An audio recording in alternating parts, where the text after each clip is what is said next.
In a deep mountain-old mansion, a beautiful woman lived alone. Her daily sustenance was the fresh blood dripping from the corpses. Meanwhile, a figure was swiftly racing through the dense forest. Behind him, a group of assassins pursued relentlessly. The man had no choice but to leap off a cliff, while the assassins drew their bows and arrows, aiming to kill him. With his graceful agility, the man successfully evaded the deadly arrows. That man was the protagonist of the story, Kuru. As he looked at the monsters before him, he realized there was no way out. Without hesitation, he unsheathed his sword and charged towards the assassins. But at a critical moment, a feeling of dizziness suddenly overtook Kuru's brain. This unexpected turn of events temporarily robbed Kuru of control over his body. The assassin sneered, ready to deliver a final blow. However, at that moment, a tall figure descended from the sky. With just one strike, the newcomer decapitated the assassin's head. The deceased assassin's body suddenly ignited with green flames, which quickly dissipated,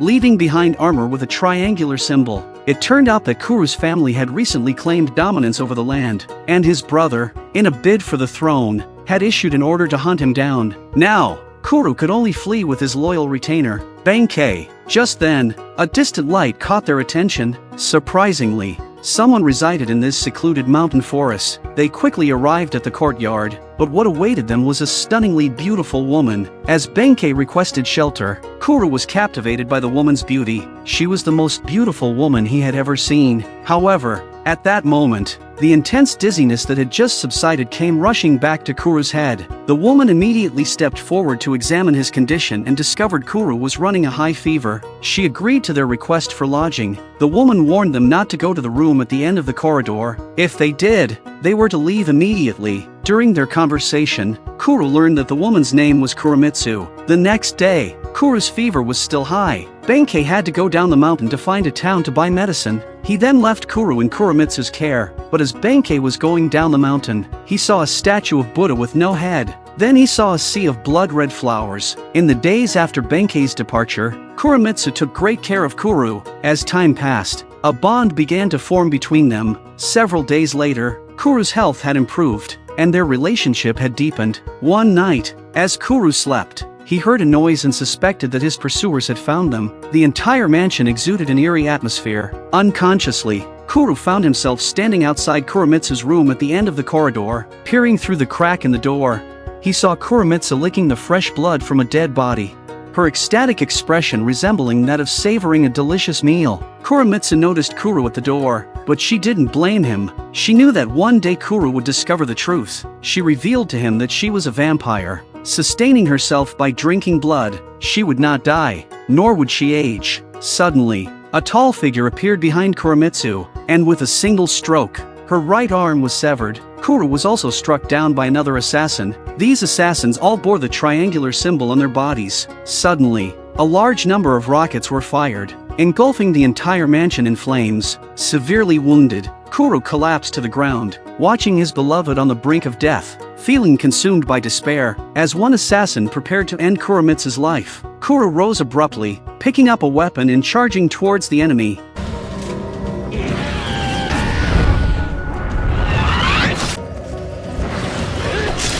In this critical moment, Kuramitsu held her severed hand in her mouth and approached the assassin from behind. The aura emanating from her surpassed human limits. Not far away, several mysterious figures observed the unfolding events. It turned out that these individuals' true objective was Kuramitsu. They sought to obtain the secret of her immortality. Despite his critical condition, Kuru urged Kuramitsu to escape and leave him behind. Yet, these simple words once again touched Kuramitsu's heart. For the first time in a millennium, she experienced genuine care from someone else. In order to save Kuru, Kuramitsu decided to bestow upon him the gift of immortality. She shed her clothes and their lives became intertwined completely. Afterward, Kuramitsu shed complex tears. On one hand, she celebrated finally encountering someone who could be with her throughout the long ages. On the other hand, she deeply understood the horrors of eternal life and questioned the fairness of her choice for Kuru. Seeing her lover in tears, Kuru was about to comfort her. But just then, Kuru suddenly felt a sharp pain in his body. This is the aftermath of his transformation into a vampire. It would subside with time. Suddenly, a red-armored warrior, whose arrival went unnoticed, stood beside them. With a single strike, he cleaved Kuru's body. Blood sprayed forth as Kuru tumbled down the slope, his fate unknown. Following that, the red-armored warrior impaled Kuramitsu directly onto a tree trunk. At that moment, a man with a mask slowly unmasked himself, revealing a hideous face. He came for the secret of Kuramitsu's immortality. He was determined to extract that secret from her, even if it meant dismembering her. Just then, the deceased Kuro rose once more, his hollow eyes devoid of emotion. He looked upon the horrific state of his beloved, consumed by boundless rage. An inhuman aura swept through him, surpassing the limits of humanity. The powerful warrior before him was defenseless. Swiftly, the group of enemies was annihilated, paying the price for their despicable actions. From Kuramitsu's lips, Kuro learned that all of this was a result of the power of blood. However, Kuro had yet to fully merge with her blood and needed to rest. Unexpectedly,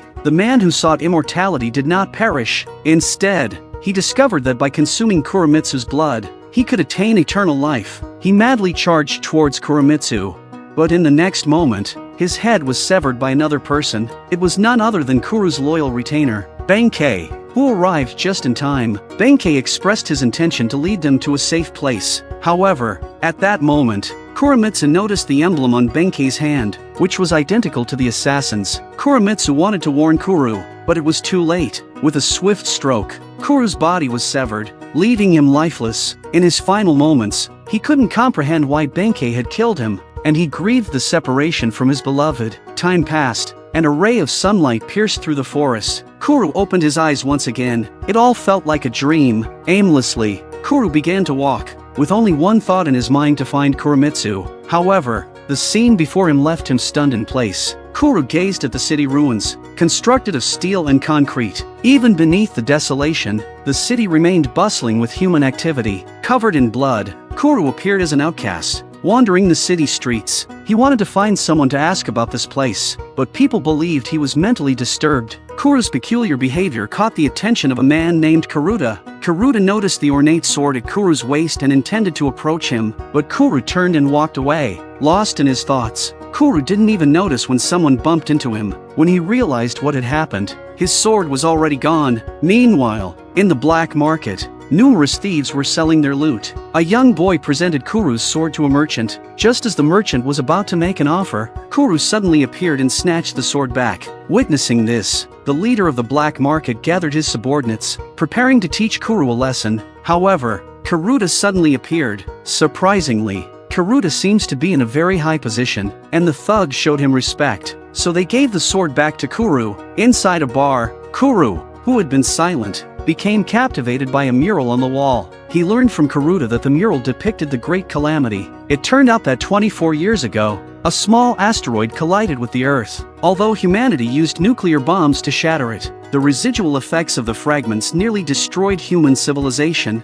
The surviving humans now lived in this ruins. Upon hearing this, a strange memory suddenly resurfaced in Kuro's mind. The image showed him and Kuramitsu standing atop the ruins, but in the next moment, Kuramitsu was mercilessly shot by humans. The gruesome sight of Kuramitsu's death overwhelmed Kuro, and he couldn't help but scream. Meanwhile, a plane hovered over the city, and a colossal figure plummeted to the ground, causing a massive shockwave. As the smoke cleared, a towering 5-meter monster emerged. Following closely behind were soldiers from the ruthless Red Emperor army, mercilessly gunning down the people on the streets. They were one of the rulers of this wasteland. The people in the bar, led by Karuta, scrambled for shelter. It was then that Kuro realized there was a hidden passage behind the mural. Soon, the Red Emperor army stormed into the bar. At that moment, Kuro noticed the familiar triangular symbols on the soldiers' bodies. Painful memories flooded his mind. Hatred overtook Kuro's mind. He burst out and effortlessly slaughtered the well-equipped soldiers, leaving them defenseless. However, at that moment, a military officer-like figure suddenly appeared. With just a few moves, he gravely wounded Kuro, but instead of killing him, the officer uttered a farewell and turned to leave. Then, something shocking happened. Kuro picked up a lifeless body and greedily drank its blood. Rai was the sexiest woman on the street. Many men were obsessed with her, but today she met a man who wasn't interested in her at all. No matter how much Rai tried to seduce him, Kuro doesn't budge. Despite his lost memories, he still remembered his beloved, the eternal companion who walked with him through the river of time. Rai told Kuro that if he wanted to find his missing wife, he should go to the butcher shop on the street. As it turned out, She was Kuruta's companion, and she believed that Kuru would come to this place in search of Kuramitsu. True to her words, Kuru soon arrived and, with Rai's introduction, met her boss, Kuramitsu. Upon seeing Kuru, Kuramitsu straightforwardly expressed his hope for Kuru to join them in fighting against the Red Emperor army. Subsequently, he led Kuru to a secret room. As Kuru entered the secret room, suddenly, a wave of unfamiliar yet profound memories rushed into his mind. A memory that took him to the early 19th century. At that time, Kuru also had no memory. Kuramitsu was sitting next to him. Kuru claimed to have dreamt about Kuramitsu countless times, but upon awakening, he would forget everything. He touched his neck, feeling that something was amiss. Kuramitsu assured him that once his body recovered, she would reveal all the truths to him. Just then, an unexpected visitor had already arrived at the door, with the same triangular emblem adorning his attire. Kuramitsu swiftly drew her gun and fired, but the intruder effortlessly evaded the bullets. Kuru attempted to seize the opportunity and launch a surprise attack, only to be kicked out of the window by the intruder. Within moments, the intruder opened fire with a machine gun, and Kuru swiftly dodged the bullets. However, he was still pierced through the shoulder, but in the next second, Kuru's eyes turned scarlet. Everything around him seemed to freeze, and he could even catch bullets with his hand. He picked up a sword and held it against the intruder's neck, and the man finally realizes the true horror. Following this, Kuramitsu pulled Kuru away, and they continued their escape. Kuru felt as though he had experienced the scene many times before. In the blink of an eye, the two found themselves on a wasteland. Kuramitsu turned back and gazed affectionately at Kuru. However, suddenly, a gunshot rang out, and Kuramitsu was fatally shot and fell from a 100-meter-high building. Enraged, Kuru rushed towards the enemy, but he was gradually pushed back by an endless barrage of bullets. He fell into the depths of the building, and the last thing Kuru saw was Kuramitsu being abducted by someone. These painful and unexpected memories nearly drove Kuru to madness. Kuramitsu seized the opportunity to inform Kuru that the Red Emperor army had taken Kuramitsu and used her blood to create demons. They had to rescue her. However, Kuru didn't believe a word he said, because he clearly remembers, Kuramitsu was not taken by the Red Emperor army, but by Kuramitsu. Just as Kuru prepared to draw his sword, another man suddenly appeared. He pointed a gun at Kuru, coercing him into cooperating. Unwilling to be threatened,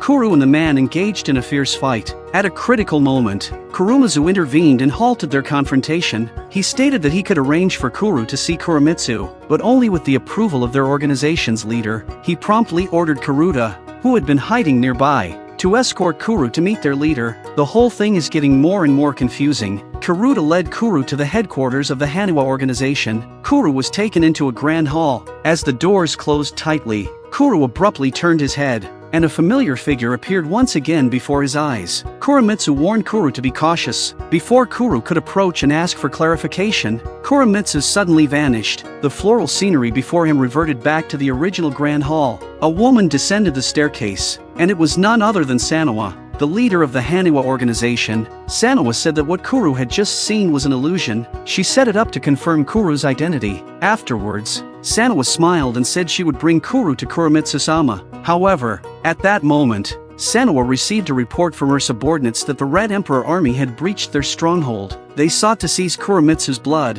which was used to create demons, and, more importantly, to capture Kuramitsu herself. The leader of the Red Emperor army was eager, having missed countless opportunities over the past 1,000 years. This time, he was determined to obtain Kuramitsu. As the Red Emperor army launched a massive assault, the defense lines of the Haniwa organization were being shattered one by one. On Sanawa's side, they were temporarily safe due to the protection of Kuru and Kyuan, two skilled warriors. However, the situation was far from optimistic for Kuramitsu, who was responsible for safeguarding Kuramitsu's blood. Kuramitsu's comrades were being slaughtered one by one.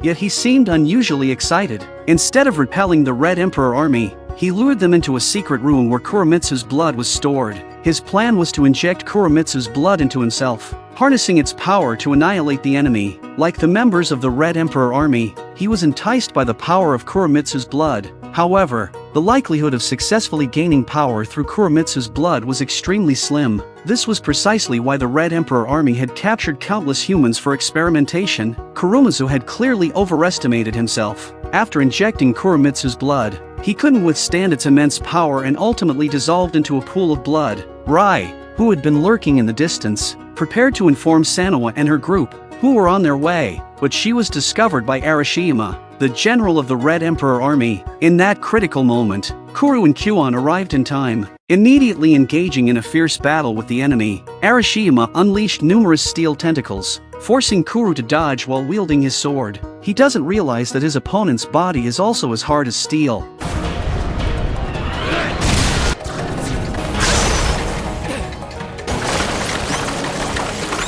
Taking advantage of the chaos, Kuon seized the opportunity to shoot through a fuel canister next to Arashiyama.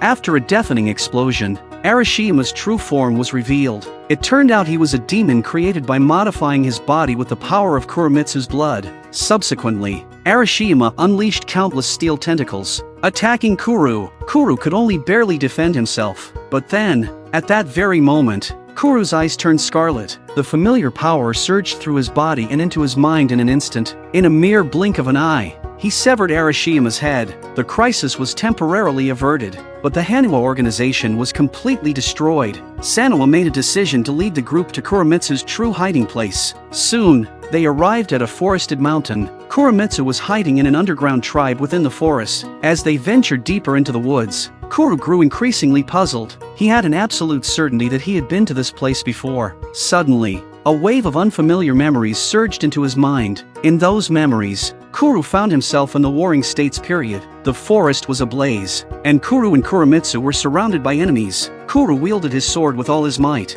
fighting off the attackers. But then, a samurai descended from the sky and swiftly beheaded Kuru. Kuru abruptly woke up from his recollection. In order to find Kuramitsu as quickly as possible, he had to put this matter aside for now. When they arrived at their destination, however, they found it deserted, and at that moment, the memory of the forest from earlier resurfaced in Kuru's mind. Except this time, he and Kuramitsu were not being pursued by enemies. Instead, they were mercilessly slaughtering the samurai. But for some unknown reason, when Kuru killed all the enemies, Kuramitsu smiled wickedly and beheaded him. Discovering the truth, Kuru completely broke down. He had no idea what was going on. In his desperation, he questioned the survivor in front of him, but in the next moment, the survivor's body exploded, unleashing countless vines. The entire cave was instantly overrun by the vines. Sanoa was directly abducted by the sudden appearance of the vines. Fortunately, Kuru arrived just in time and rescued her. In the end, they managed to escape the cave and return to the surface. However, they had no time to catch their breath because the two powerful demons of the Red Emperor army, Kagetsu and Sei, had been waiting for them. They were the masterminds behind the massacre of the tribe. Kagetsu could conjure bloodthirsty vines with a casual wave of his hand, while Sei excelled at hypnosis. In an instant, Sei hypnotized Kuru, but thankfully, Kuon swiftly rescued him. Afterward, Kuon urged Kuru to hurry and support Sanoa, who was currently facing off against Kagetsu. Sanoa's body was surrounded by surging energy, and cherry blossoms danced around her.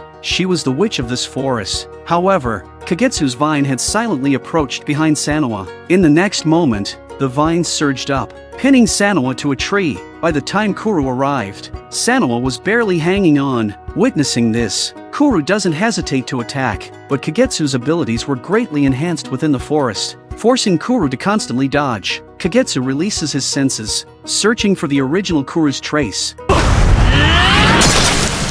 Meanwhile, on the other side, Sei had hypnotized Kuruta and Rai. The two of them stood motionless, pointing their guns at each other. Just as they were about to pull the trigger, Kagetsu's agonized scream jolted them awake. Kagetsu fell to the ground, heavily wounded, with blood pouring from his body. However, just as Kuru launched his final attack, an abundance of vines burst forth from Kagetsu's wounds. Caught off guard, Kuru was tightly bound. Kagetsu's face twisted with fury, vowing to tear Kuru's body into pieces. But at that moment, accompanied by a terrifying aura, Kuramitsu suddenly appeared and snapped Kagetsu's neck. Kuru stood dumbfounded in place, while Kuramitsu coldly informed him that she would be waiting for him at the headquarters of the Red Emperor Army, Crimson Emperor City. After saying this, she vanished into the darkness of the night. After burying Sanoa, they embarked on their journey to Crimson Emperor City. Kuru and the remaining 3 members of the Haniwa organization prepared themselves for a sacrificial mission. In the dead of night, the 4 of them drove a truck towards their destination.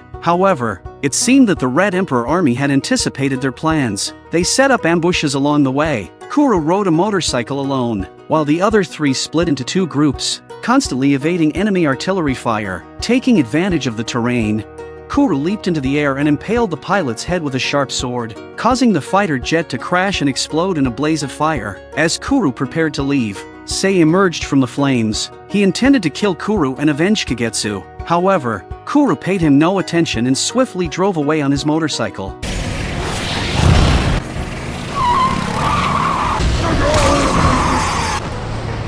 At that moment, Kuruta was hit in the abdomen by a bullet, but the flowing blood couldn't stop his determination to move forward. He increased the speed and skillfully maneuvered the steering wheel, dodging left and right amidst the enemy's artillery fire. The truck tumbled into the only entrance of Crimson Emperor City, but Kuruta succumbed to his wounds and died, while Kyuon's whereabouts remained unknown. Now, the 4-person team was reduced to only Kuru and Rai. They had no choice but to continue forward. But just then, Kyuon, who had disappeared earlier, stood in their path. It turned out that he was a spy planted by the Red Emperor army. At the moment when Kyuon closed the door and left, a deafening roar suddenly echoed through the corridor, rendering Kuru and Rai unconscious. The scene changed to a snowy landscape. Kuru and Kuramitsu are being chased again.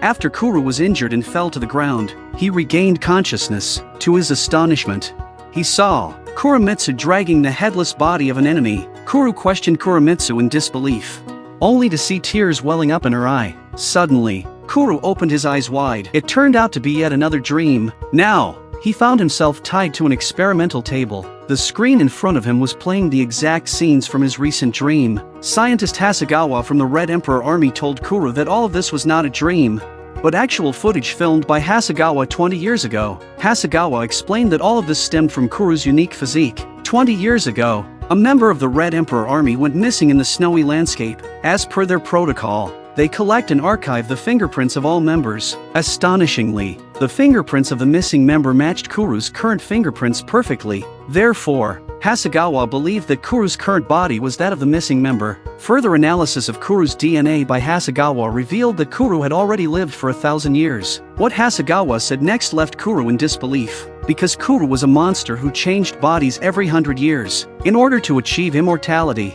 However, every time Kuru changed bodies, he would lose his memories. After hearing this, all the previous scenes flashed through Kuru's mind again. Kuramitsu severed his head. Kuramitsu dragged the headless corpse of the enemy. Then Hasegawa told him that he had created Kyuon using Kuru's blood, a synthetic life form. Hasegawa decided to inject Kuru's blood into Rai's body to see what would happen. Just as they were about to administer the injection, Kuru broke free from his restraints and punched Hasegawa, sending him flying. In a fit of rage, Hasegawa inserted numerous tubes into his own body, transforming into a monster and spewing an unknown liquid that temporarily blinded Kuru. At that moment, a microcommunicator in Kuru's ear lit up, and Rai's voice came through. Rai became Kuru's eyes, directing the blinded Kuru in his battle against Hasegawa. However, Kuru's severely injured body severely limited his movements. Hasegawa had quietly approached Rai by then and proceeded to impale Rai's body with multiple tentacles. Hasegawa cruelly stepped on Rai's wounds,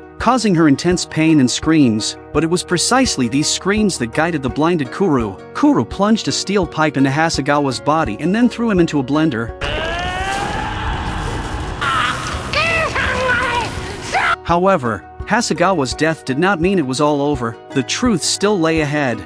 Kuru held the severely injured Rai in his arms as they pressed forward. However, they hadn't gone far when Rai's head was blown apart by a gunshot, and the perpetrator turned out to be their former comrade, Kyuon. Kyuon then approached Kuru with a perverted grin. He seemed to have gone mad, continuously shooting and shattering the windows nearby. Kyuon reached Rai's lifeless body and callously kicked it out of the window. Then, he began whispering to himself. It turned out that as an artificial being, he had developed emotions and fallen in love with Kuramitsu. He was willing to do anything to make her happy, but in the end, he discovered that he was nothing more than a substitute. It turns out that Kuramitsu needed to perfectly merge with Kuru's body. To achieve this, she willingly offered herself to Kuru's clone, Kuon, in order to achieve a flawless fusion of her blood with Kuon's body and obtain a perfect vessel for Kuru's use.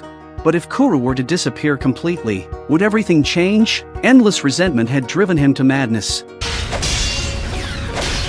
Kuon's assault triggered the elevator, causing it to go out of control and rapidly ascend. Meanwhile, Kuon, consumed by madness, believed that if he killed Kuru, Kuramitsu would surely love him. In an unexpected turn, Kuru fell into Kuon's trap, with Kuon laughing maniacally while pointing a gun at him. However, in the next moment, the out-of-control elevator crashed through the roof, violently hurling Kuon away. But at the last moment, Kuru managed to grab hold of him, but Kuon began vividly describing the image of Kuramitsu's naked body from the past. Then, he erupted into a sickening laughter.